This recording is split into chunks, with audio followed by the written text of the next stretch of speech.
के पीछे मैंने ये आपको छोटी सी पिक्चर इसलिए बताई कि ये सारी की सारी कहानी जो पुरानी सभ्यता थी वहां से कहां से चली आ रही थी। अब उसके साथ में ये हुआ कि जो युगल है, युगल का मतलब होता है भाई पति पत्नी, युगल का मतलब क्या होता है जोड़ा, युगल का मतलब क्या होता है जोड़ा।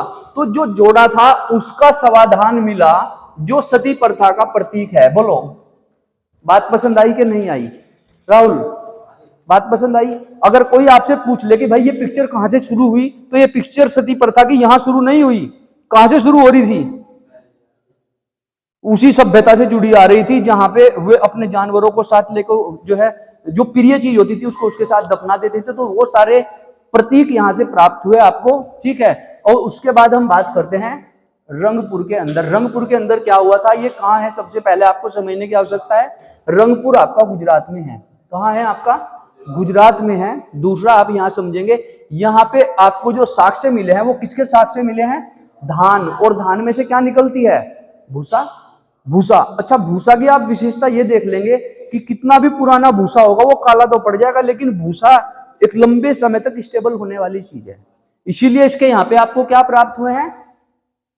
साक्ष्य मिले हैं। सिंधु सभ्यता का सबसे बड़ा जो स्थल है धोलावीरा, इसमें घूम मत जाना। सबसे बड़ा स्थल का मतलब है कि क्षेत्रफल की दृष्टि से सबसे बड़ा जो क्षेत्र था वो क्या था? वो धोलावीरा था। और भाई अगर सबसे बड़ा जो उस समय का शहर था तो वो कौन सा था? मोहनजोदाड़ो था। देखो चीजों को, नहीं तो कल वाली को आज भूल जाओगे। क्लियर हो गया? दूसरा, तो ये कहां है भाई? गुजरात और पाकिस्तान दोनों के सीमाओं में टच करता है। दोनों की सीमाओं में क्या करता है? टच करता है। दूसरा हम बात करेंगे, भारत का सबसे बड़ा स्थल क्या है? राखीगढ़ी। और ये कहां है? हरियाणा में है। ये कहां है? हरियाणा में है। दूसरा, सिंधु सभ्यता का सबसे बड़ा शहर, देखिए ये हो गया रिपीट क्वेश्चन दोबारा से, ये हो गया सबसे बड़ा शहर। सबसे बड़ा शहर मोहनजोदड़ो, रिपीट हो गया। अब हम उसके बाद बात करेंगे सिंधु सभ्यता की जो कैरेक्टरिस्टिक हैं, जो उसकी विशेषताएं हैं वो क्या हैं। विशेषताओं के बारे में हम बात कर लेंगे। तो विशेषताएं क्या कहती हैं? सिंधु सभ्यता एक नगरीय सभ्यता थी। इसके बारे में हम लोगों ने कल भी डिस्कस किया था कि दुनिया की सबसे पुरानी सभ्यता मेसोपोटामिया की सभ्यता, लेकिन दुनिया की सबसे पुरानी शहरी सभ्यता सिंधु सभ्यता, सिंधु, और दुनिया की सबसे पुरानी मेसोपोटामिया। क्लियर हो गया? इसमें कंफ्यूज नहीं होना है। दूसरा, तो शहरी सभ्यता, यहां आप देख लीजिए,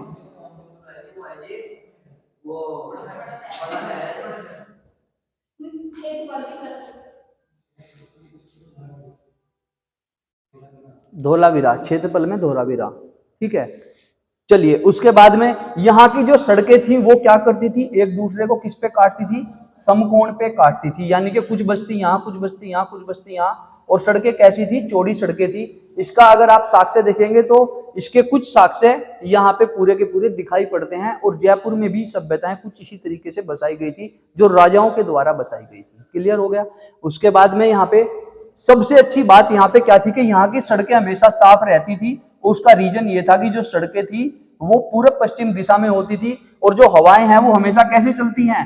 पूर्व से पश्चिम की ओर। तो हवाएं तेज चलती थी तो सड़कों को क्या करके रखती थी? साफ करके रखती थी। तो इसलिए सड़कें बिल्कुल साफ रहती थी। ये देखिए यहाँ पे साफ रहती थी, स्वच्छ रहती थी। क्लियर हो गया?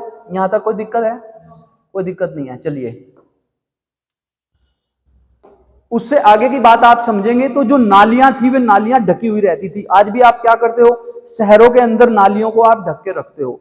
ज्यादातर तो जो सड़कें हैं नालों के ऊपर ही बनी हुई हैं शहरों के अंदर, तो ठीक है। लेकिन गांव में, ग्रामीण सभ्यता में नालियों को ज्यादा ढकते नहीं है। बट आजकल जो चलन आ रहा है, जो नालियां बराबर में बन रही हैं उनको ऊपर से क्या कर देते हैं? ढक देते हैं। तो यहाँ पे भी आप देखेंगे कि ये पुराने समय में भी नालियां क्या थी? ढकी हुई थी। अर्थव्यवस्था का मुख्य आधार क्या था? कृषि था। अर्थव्यवस्था का मुख्य आधार क्या था? कृषि था। कृषि ही अर्थव्यवस्था को क्या करती थी? पूरा मैनेज होता था कृषि के आधार पर। और इनका जो व्यापार था वो कहां तक फैला हुआ था? विदेशों तक फैला हुआ था। यानी जो व्यापार था उस समय भी इंटरनेशनल लेवल पे व्यापार हुआ करता था। देश विदेश के लोग एक दूसरे के यहाँ आया जाया करते थे। और इनका जो समाज था वो मात्र सत्तात्मक समाज था। इस बात पे आपको ध्यान देने की आवश्यकता है। माताएं समाज को लीड करती थी। समझ आ गया? माता जब भी समाज को लीड करेगी तभी तभी समाज आगे बढ़ेगा। लिख लेना इस बात को। रीजन क्या है? चूंकि जो बच्चा होता है उस बच्चे को उसका लालन पालन उसकी माँ करती है। शिवाजी, वीर शिवाजी की कहानी जब आप पढ़ेंगे तो शिवाजी को उसकी माँ ने बनाया था, है ना। तो ये जितने भी बड़े महान योद्धा बने हैं इन सब के पीछे उनकी माँ ही थी। तो माँ, चूंकि माँ को पता है कि होता क्या है, किस तरीके से चीजें आगे बढ़ती हैं, वो चीजों को मैनेज करके लेके चलती है। तो मातृ सत्तात्मक समाज था। इनकी जो लिपि थी उस लिपि पे क्वेश्चन पूछ लेगा तो भाव चित्रात्मक थी। एक होता है चित्रात्मक, एक होता है भाव चित्रात्मक। एक चित्र को देखकर ही आप भाव विभोर हो जाते हो, चित्र को देखकर ही आपके मन के अंदर क्या हो जाते हैं, भाव आ जाते हैं। किसी चित्र को देख के आपको खुशी महसूस होती है, किसी चित्र को देखकर आपको रोना होता है, और किसी चित्र को देखते ही आपके हाथ जुड़ जाते हैं। जैसे ज्यादातर आप हनुमान जी, राम के, इनके कोई चित्र देखते हो तो क्या आपके मन के अंदर कोई बुरा भाव नहीं आता है? आपके मन के अंदर क्या आ जाता है? एक श्रद्धा का भाव आपके अंदर आ जाता है। क्लियर है? बात समझ आ रही है? जबकि अगर आप किसी ऐसी जगह जाएंगे जो व्यसन वृत्ति के होंगे, जैसे अगर आप किसी पब में चले गए या वहां चले गए, तो वहां पे आपको कैसे चित्रों का चित्रण मिलेगा? अश्लील चित्र आपको देखने के लिए मिलेंगे। समझ में आ गया? मंदिर में चले गए तो वहां पे आपको भाव विभोर चित्र मिलेंगे। तो ये क्या है? ये भाव चित्रात्मक इनकी थी, और इसको पढ़ा नहीं जा सकता था या पढ़ने की जरूरत भी नहीं थी। जब चित्र देखकर ही चीज समझ में आ रही है तो पढ़ने की आवश्यकता भी नहीं है। देखो एक सीन देखो, एक इंसान है और उसकी गर्दन यहां रख रखी है और दूसरा ऊपर से तलवार ही उठा रहा है, गर्दन काटने वाला है। तो इस चित्र को देख के क्या भाव आ रहा है आपको? खुशी हो रही है? नहीं, खुशी नहीं होगी, क्योंकि यहाँ भाव दिखने को मिल रहा है। कई बार एक ऐसा पोस्टर आपने मार्केट में देखा होगा, उसके ऊपर लिखा है करनी भरनी, बुरा करोगे तो उसका दंड भी बुरा ही मिलेगा। इस तरीके का उसमें जो है दिखाया जाता है। तो ये इनकी जो शैली थी वो भाव चित्रात्मक थी और इसको पढ़ा नहीं जा सकता था। इनकी जो मोहरे हैं, मोहर आप समझते हैं, सील, इस पे सर्वाधिक क्या मिलता था? एक सिंगे जानवर का चित्र मिलता था। ना ही तो इसके ऊपर गाय का कोई चित्र था, ना ही घोड़े का चित्र था, एक सिंगा जानवर था। मोहनजोदड़ो मूवी अगर आपने देखी है तो उसमें सबसे पहले एक सिंगी जो है वो उसको दिखाया जाता है। इनकी मोहरों पर गाय का चित्र नहीं था। देखिए, गाय का चित्र नहीं था, जबकि गाय इनके लिए सबसे ज्यादा लाभदायक पशुओं में आता था। खान पीन का सारा जो है इनका इसी से चलता था, और गाय से इनको दूध और घी की प्राप्ति होती। उस घी से ये लोग क्या किया करते थे? यज्ञ हवन किया करते थे, चूंकि ये वैदिक सभ्यता को मानने वाले लोग थे। क्लियर हो गया? यानी बिना गाय के तो सारा का सारा सिस्टम ही क्या हो गया था? पूजा पाठ भी नहीं हो पा रहा था। आप समझ पा रहे हो? गाय के द्वारा ही इनको वो सब चीजें प्राप्त होती थी। माप तोल के लिए इनके पास जो बाट था वो कम से कम कितने का था? 16 किलो से नीचे की कोई भी बाट नहीं थी जिससे आप कोई चीज को माप तोल कर सकेंगे। तो ये चीज भी कई बार क्वेश्चन में पूछ ली जाएगी कि भाई कितने किलो का बाट था जिससे कम से कम उस सभ्यता के लोग माप तोल किया करते थे। नेक्स्ट आप देखेंगे, यहाँ के जो लोग थे ये लड़ाई झगड़े में कोई विश्वास नहीं करते थे। लड़ाई झगड़े आप कितने लोग हो, 5, 10, 20 लोग आप हो तो आपको क्या करना है? लड़ाई झगड़ा करने की जरूरत नहीं है। लेकिन जब यहाँ 200, 250 लोग होंगे, मैं बैठूंगा आगे, मैं बैठूंगा पीछे, तो क्या होगा? लड़ाई होगी। तो लड़ाई हमेशा कहाँ होती है? जहां अधिक लोग होते हैं। कम लोगों में लड़ाइयां नहीं होती है। परिवार में आप देख लो, जिसका छोटा परिवार सुखी परिवार है ना, बड़ा परिवार सारे एक जगह रह रहे हैं तो क्या होगा? कहीं ना कहीं लड़ाइयां रहेंगी। तो वही चीजें यहाँ पे भी हुआ करती थी। तो ये लोग क्या थे? युद्ध या तलवार से परिचित नहीं थे। युद्धों में ये लोग अपना पार्टिसिपेशन नहीं करते थे, या आप यूं कहो कि इनको लड़ने की आवश्यकता भी, भाई इतनी जगह खाली पड़ी है, लड़ने की कोई आवश्यकता नहीं है। ठीक है। सिंधु सभ्यता का विनाश का जो कारण माना जाता है वो बाढ़ माना जाता है। इसके जो साक्ष्य हैं वो थोड़ा लॉजिकल आप समझो। मान लो अगर कोई सभ्यता युद्ध के द्वारा समाप्त होती तो घर नीचे कैसे दब जाते? मिट्टी में घर जाने का मतलब क्या है कि ये सारा का सारा काम नेचुरल क्लाइमेटीज का है। इसका है नेचुरल क्लाइमेटीज का है। चूंकि घर को मिट्टी में दबाना कोई छोटी चीज है, पूरी सभ्यता को मिट्टी में दबाना तो ये भी छोटी। इसका मतलब यह है कि उतना पानी चढ़ गया था कि सारे घरों के ऊपर, सब बिल्डिंगों के ऊपर क्या घूम गया? पानी घूम गया। और जहां तक पानी घूम गया, मिट्टी ने सबको क्या कर लिया? नीचे कर दिया, और सब सभ्यताएं नीचे चली गई। क्योंकि किसी एक पूरी सभ्यता को मिट्टी में नीचे दबा देना इंसान का काम तो नहीं हो सकता। क्लियर हो गई कहानी? या फिर यहाँ पे कुछ ऐसे अगर साक्ष्य मिले होते कि विनाशकारी चीजें मिलती, जैसे कि हिरोशिमा नागासाकी में क्या हुआ था? परमाणु अटैक हो गया था, बम, तो यहाँ फिर ये सभ्यता ना मिलती, फिर सब तहस नहस मिलता आपको, फिर आपको यहाँ पे साक्ष्य थोड़ा ही ना प्राप्त होते। तो इसका कारण क्या माना जा रहा है? लॉजिक लगाया जा रहा है कि सबसे बड़ा कारण बाढ़ को माना जाता है। क्योंकि हो सकता है कि उस समय सब सारी सभ्यता कहाँ थी? नदी के किनारे थी। नदियों में उतना पानी आ गया होगा कि सारी की सारी सभ्यता के ऊपर पानी घूम गया और सब लोग समाप्त हो गए होंगे। ये इसके कारण माने जाते हैं। तो इसमें कुछ चीजें ऐसी जो आपको समझ नहीं आई है तो आप क्वेश्चन पूछ लो, बाकी जहां जहां से क्वेश्चन निकल सकते हैं वो सारा आप लोगों को करवा दिया गया है। आगे चलें, चलिए मेसोपोटामिया की सभ्यता की बात कर लेते हैं। 10,000 ईस्वी पूर्व, ईस्वी पूर्व का कल ग्राफ आपको समझा दिया गया था। यह सभ्यता, ये यहाँ पे ईसा मसीह का जन्म और इससे 10,000 साल पहले की बात हम यहाँ पे करेंगे। तो अब यहाँ पे जो बात कर रहे हैं ये मेसोपोटामिया सभ्यता की हम बात कर रहे हैं। इस सभ्यता का विकास इराक में, देखिए टिग्रिस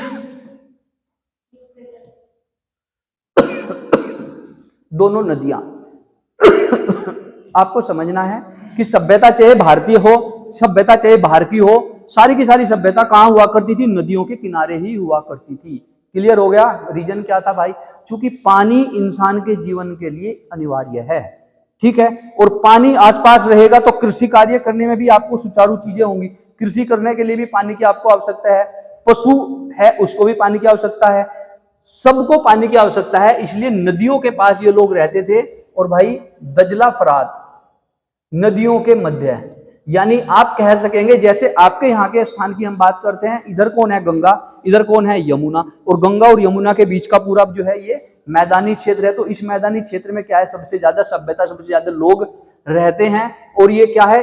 इराक में टिग्रिस और यूफ्रेटस जो नदी है, और इधर दजला फरात भी इनको कहते हैं, इन दोनों के मध्य में कौन सी सभ्यता बसी हुई थी? मेसोपोटामिया की सभ्यता दोनों नदियों के बीच में बसी हुई थी। अब आप ध्यान दो, दोनों नदियों के बीच में सभ्यता क्यों बस रही है भाई? पहली चीज, इधर भी नदी है इधर भी नदी, यानी वाटर लेवल की कोई दिक्कत नहीं है। दूसरी चीज, दूसरा फायदा यह है कि ये जो बीच का जो क्षेत्र बना था, प्लेन क्षेत्र बना था, ये कब बना था? यानी इन नदियों में कभी इतना पानी आया था, हो सकता है कभी ये नदियां एक ही रह गई होंगी, और यहाँ पे इन्होंने एक प्लेन क्षेत्र बना दिया। तो ये मिट्टी यहाँ की क्या थी? सबसे ज्यादा उपजाऊ मिट्टी थी, और उपजाऊ मिट्टी में कृषि कार्य क्या होता था? सुचारू रूप से और अच्छे तरीके से हो जाता था। यानी उस समय के मानव को यह ज्ञान हो गया था कि ये मिट्टी उपजाऊ है या ये मिट्टी उपजाऊ नहीं है। क्लियर है यहां तक? उसके बाद हम देखेंगे यहां की मिट्टी का अत्यधिक उपजाऊ थी। भाई अत्यधिक उपजाऊ होने का मतलब क्या आता है कि पूरी की पूरी मिट्टी का जो क्षेत्र था, उन नदियों के द्वारा लाके पूरी की पूरी मिट्टी यहाँ पे चिपका दी गई थी। तो यह सभ्यता ग्रामीण थी। कैसी सभ्यता थी? ग्रामीण सभ्यता थी। और अर्थव्यवस्था का मुख्य आधार क्या था? कृषि था। अब दोनों चीजों को कनेक्ट कर लो। उधर भी अभी ऊपर आपने पढ़ा है कि अर्थव्यवस्था का मुख्य आधार क्या था? कृषि था। यहाँ पे भी आपने देख लिया है अर्थव्यवस्था का मुख्य आधार क्या था? कृषि था। अच्छा, आपके यहाँ पे गेहूं पैदा हुआ, हमारे यहाँ पे मक्का पैदा हुई, तो हम आपके साथ में क्या एक्सचेंज कर लेंगे? गेहूं से मक्का एक्सचेंज कर लेंगे, है ना। ये चीजें गांव स्तर पे आपने पहले भी देखी होगी, लेकिन आज ये चीजें बिल्कुल क्या हो चुकी हैं? समाप्त हो चुकी हैं। आपको गेहूं बेचना है तो आप मंडी में बेचोगे, आपको मक्का खरीदना है आप मक्का। अब आपस में एक दूसरे से आप लोग क्या नहीं कर पा रहे हो? एक्सचेंज नहीं कर पा रहे हो। सारी की सारी चीजें कहाँ कनेक्ट हो गई है? बाजार में कनेक्ट हो गई है। क्योंकि आज का बाजार का भाव क्या है, उसके हिसाब से आप चीजों को खरीद फरोख्त कर रहे हैं। इस समय में मंदिरों को जिगुरद कहते थे। इस क्वेश्चन को आप याद करेंगे अभी के अभी। क्वेश्चंस को क्या कहते थे? सॉरी, मंदिरों को क्या कहते थे? जिगुरद कहते थे। कौन सी सभ्यता की बात चल रही है? मेसोपोटामिया सभ्यता के अंदर मंदिरों को जिगुरद कहा जाता था, अभी के अभी कहा जाता था। रीजन क्या था कि जो ये यहाँ के लोग थे, ये जो मंदिर वर्ड आप यूज करते हैं, ये भारत में यूज करते हैं। कहाँ यूज करते हैं? भारत में। मंदिर का मतलब मंदिर से नहीं है। क्या मतलब? मंदिर का मतलब मंदिर से नहीं है। तो फिर मंदिर का मतलब है उस आस्था से। किस आस्था से? जो आपके मन में बसी है। देखो ध्यान दो, एक मंदिर पूरा बना दिया, उस मंदिर को आपने तैयार कर लिया, लेकिन जब तक उस मंदिर में पूजा पाठ होके शुरुआत नहीं हुई, तब तक आपके अंदर वो फीलिंग नहीं आएगी। आस्था उस चीज के प्रति जिसकी मूर्ति आपने उस मंदिर में लगा रखी है, जिसकी मूर्ति, जिसको आप मान रहे हैं, वो श्री कृष्ण हो सकते हैं, वो राम हो सकते हैं, वो शिव हो सकते हैं, वो जो भी हो सकते हैं। जबकि यहाँ की जो सभ्यता थी, यहाँ पे श्री कृष्ण और राम का कोई जिक्र नहीं है, तो यहाँ पे एक का ही जिक्र होता है और वो है शिव। किसका जिक्र होता है? शिव। शिव का ही पता चलता है, और जो पिंडी के रूप में, जिसको पूजन के रूप में माना जाता है, जिसको आप शिवलिंग के रूप में भी बोलते हैं। अब यहाँ पे हम देखेंगे मेसोपोटामिया की जो सभ्यता थी कितने भागों में बटी हुई थी? 4 भागों में। अब ध्यान दो, इससे पहले जब हमने वो सभ्यता के बारे में पढ़ा था, वो भी 4 भागों में बटी हुई थी, और ये भी 4 भागों में बटी हुई है। तो इसके बारे में अगर आप यहाँ पे देख लेंगे, तो इसको आप सबसे पहले देखिए, इसमें से जो क्वेश्चंस निकलते हैं, कई बार आपको बता रखा है बेबीलोन, यहां से क्वेश्चन आता है भाई, झूलता हुआ बगीचा, पक्का हो गया ये तो, आपको ऐसे ही तो याद करना है। क्वेश्चन एक बार दिख जाए बेबीलोन झूलता है, बस इसका मतलब 100% सी है तो सी है, लगा दो, यही तैयारी होती है। एग्जाम की तैयारी का मतलब ये नहीं है कि हम एग्जाम में फॉर्म भर दिया, तैयारी नहीं, तैयारी में लगे रहो लगे रहो लगे रहो लगे रहो, फॉर्म भर दिया, एग्जाम दो, हो गया बहुत बढ़िया, नहीं तो फिर लगे रहो, हो सकता है इससे बड़ा सिलेक्शन आपका हो जाए, पीछे मुड़ने की आवश्यकता नहीं है। ठीक है, स्टूडेंट लाइफ का मतलब ये होता है कि आप ज्ञान के क्षेत्र में आगे बढ़ते चले जाओ, ये नहीं कि आप सफल हो गए या विफल हो गए। कल भी हम लोग क्लास में, नाइट क्लास में डिस्कस कर रहे थे, पहले ये होता था कि ओलंपिक में जाना आपका मोटो होना चाहिए, हार और जीत से कोई मतलब नहीं है।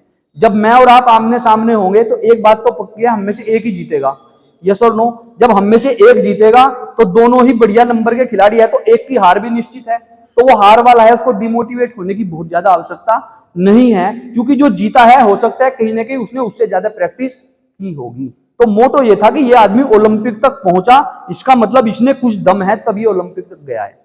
क्लियर हो गई कहानी, समझ आ रहा है? आप लोग ऐसे श्रेष्ठ स्थान पे बैठे हो, आप अपने आप को कंपटीशन का पार्ट मान रहे हो, ये चीज श्रेष्ठ है। सिलेक्शन होना ना होना वो आपके हाथ की बात नहीं है, छोटे लेवल पे सिलेक्शन नहीं हुआ तो बड़े लेवल पे सिलेक्शन हो जाएगा। A lot of examples are there कि जहां लोग छोटे लेवल पे सिलेक्ट नहीं हो पाए, लेकिन वो अपने रास्ते से नहीं हटे, वो चलते रहे और फिर इतने बड़े लेवल पे चले गए कि जहां लोग सोच ना सके थे।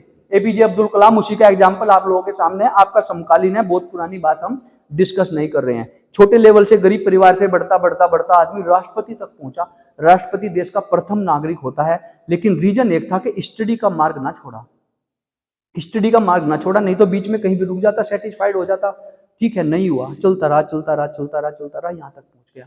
आपको मार्ग नहीं छोड़ना है, मैं भी तो नहीं छोड़ रहा हूं, आपको भी नहीं छोड़ना है, क्योंकि जो पठन पाठन के मार्ग में आ गए वो मार्ग नहीं छोड़ते हैं। बहुत सारे एग्जाम्पल्स भी आपको मिल जाएंगे, शादी भी हो जाएंगे उसके बाद भी फिर मार्ग नहीं छोड़ेंगे। और गर्ल्स में तो ये बहुत ज्यादा हो रहा है, जो पहले थे शादी हो गई उसके बाद फिर अपने ट्रैक पे आ गए और आगे बढ़ रहे हैं, इसको आपको यहाँ ध्यान देने की आवश्यकताएं हैं। तो पहली आपकी सभ्यता थी सोमेरियन की सभ्यता, दूसरी थी आपकी